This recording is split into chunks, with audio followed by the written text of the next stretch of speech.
that remark, they normally leave court, the left Senate, palatable in this court, my lord.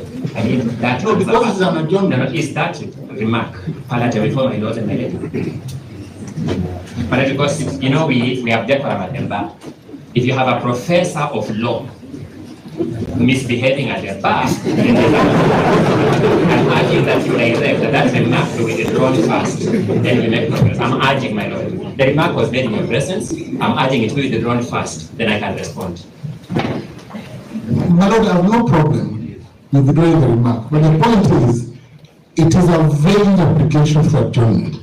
Because Mr. Ngachagua is saying that the court must address the question of empowerment before the recusal. So why can't he just get the point? I am answering your question now, but I know that he has withdrawn. He said he has no problem with withdrawing, but he will withdraw. I want him to withdraw first, my lord, because I'm entitled to take it. I have no problem with withdrawing. No, I have no problem, my lord. I withdraw the remark, but Thank you. there is process. Thank you. Let me now address the question.